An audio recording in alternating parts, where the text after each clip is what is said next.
Hey everybody, Steve Colescott here at elitefts.com. We're here again with Matt Wenning. And Matt, what I wanted to talk to you about is your current area of specialty. We hear this catchphrase of tactical fitness thrown around a lot. And I think a lot of people, they're not really sure what that means. They have a vague idea. No one really does it as well as you. Tell us what tactical fitness is for starters. Well, tactical fitness started off for me was working with special forces.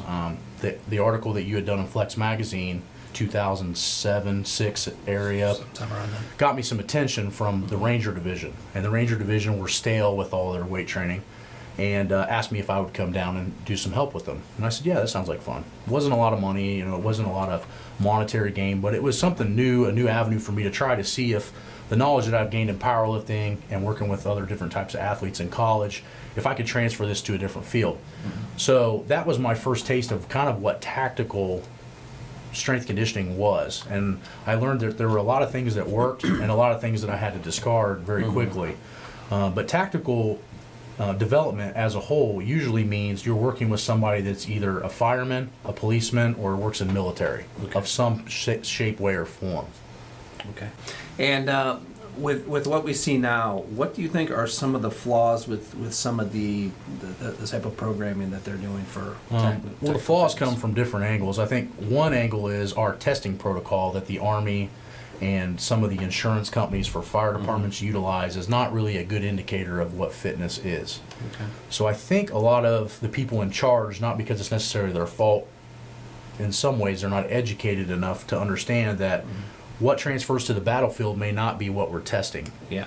So that's where they utilize my expertise. Is I just step back as a person, not as a lifter, but as a coach that's educated and has a broad array of information, and look at that in that standpoint. So I'm looking at, okay, these guys do 20-yard sprints and they hide behind a brick wall. Then they have to run. They have to be quick. They have to kick down a door.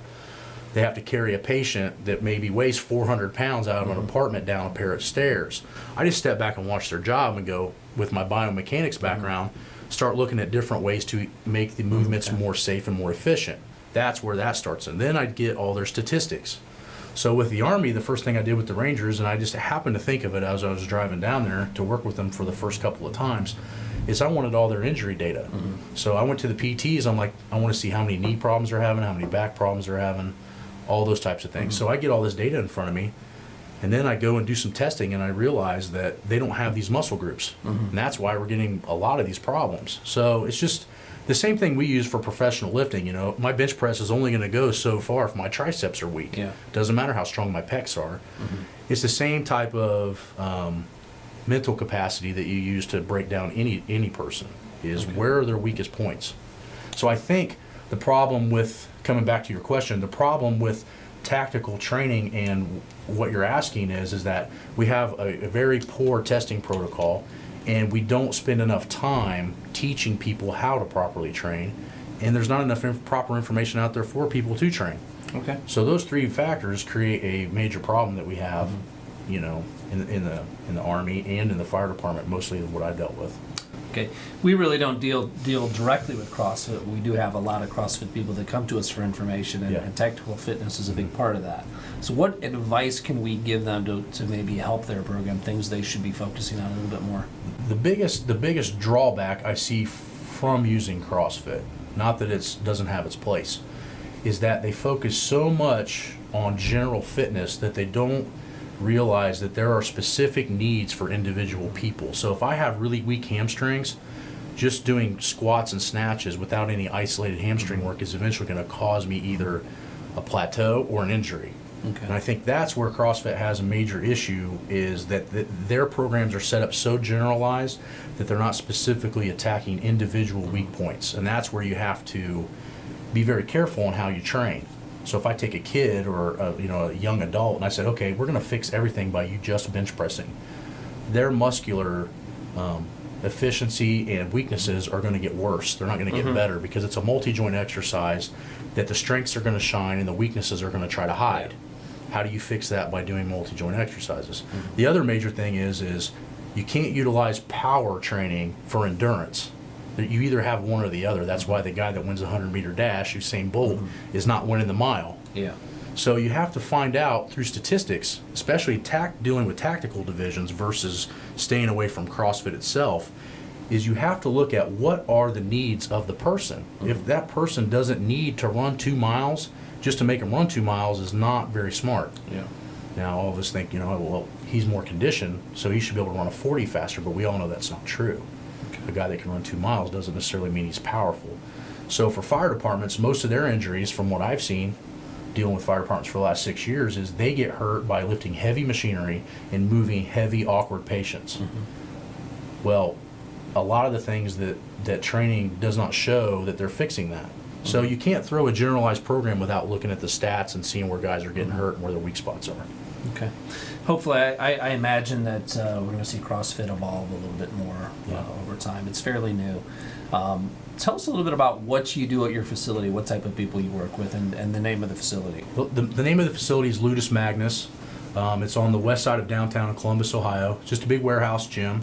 And you were telling me about where that name comes from. I thought that's kind of interesting. It's called Training Ground, Elite Training Grounds, from actually connected to the Coliseum where the elite gladiators trained at that time. Actually, funny story. I just needed a quick name for my business because I was collecting it all, and my buddy was like, he's from Greece. He's like, just call it Ludus Magnus. I'm like, well, what does that mean? He's like, well, it means elite training grounds. I'm like, well, that fits. So that's how it came about. It wasn't anything I had planned for 10 years or something. But I work with everybody from, I have the former Ohio State football coach, Earl Bruce, 82 years old. I have Woody Johnson, speaks on the radio. He's about 52. Working on him getting in shape. He's always been fairly athletic as a younger person, but now he's in his 50s and he does a radio jockey job. He sits down a lot, so we have to work a lot with that. I have guys that come in to either get ready for the Army or Special Forces selection, and then I have all different forms of general populations, and I also have some autistic children that I deal with. Okay. So I like to stay in a broad range. I think work with different people gives me a different outlook of how to really train. And each of those populations has a definitive portion of knowledge that is very applicable to all people. Watching how fast an older man can recover really gave me an idea of how much does a person really need to train to get better. So a lot of my kids, from seeing what I've done with my elderly, have changed a lot. I used to think, as a kid, well, you need to train 4 or 5 times a week to get better. Yeah. But I'm watching older people at 2 times a week get way better, so I start trying that, and it works. So it kind of, they kind of play each other and see different avenues of how to actually get better. So that's why I like doing that. Excellent. And then I do stuff with Dublin Fire Department. That's in the gym, and they also contract me out of the gym. Okay. And then also do all the Special Forces work and normal Army work with the U.S. Army. So they usually travel me around, and sometimes they'll send me guys if they're on extended leave or whatever. And what type of work do you do with them? How would you take a military person and put them through a program? What do you look for? Well, the first thing I look for, like we were talking about, is all my programming is devised on where are the weak points. So I know for the jobs that they do, most of their weak points are going to rely in the upper back, shoulder range, lower back, and hamstrings or knees. Those are where they're most likely going to get hurt due to all just being human. But other than that, they're walking with 40-pound packs and running up the sides of mountains and doing all kinds of crazy stuff. So with that being said, I know what my population is or what their needs are. So then I take those needs and then I look at their individual needs. Is this guy really fit but not really strong? Is this guy really strong but he's not really fit? And then I hybrid the program to attack the weakest points. So that way when they're out in the field, if they're super strong but they're not really fit, well, obviously that's going to help them for about 10 minutes, and then they're going to be worth nothing. On the other side of the spectrum, if they're super fit but they're not really strong, they might be able to run to the building, but once they get there, what are they going to do? Yeah. So you find that middle ground. And most people genetically have something that they're better at than others. And what I find with the military, because of the weight limitations to get in, the guys are usually fairly fit, but they're super weak. Yeah. So that's most of the time what you see. So what I do is I work on their weaknesses, fix their weak spots, train their weights, and maintain their conditioning until they both equal out. Okay. Excellent. Well, we're going to be doing, we'll be doing a number of these. We'll be doing some at your location, some here. And like I said in the previous one, if you have any questions for Matt, topics you'd like to have covered, just send that information my name. You can just send Steve at elitefts.com. And thanks again, Matt. Thank you.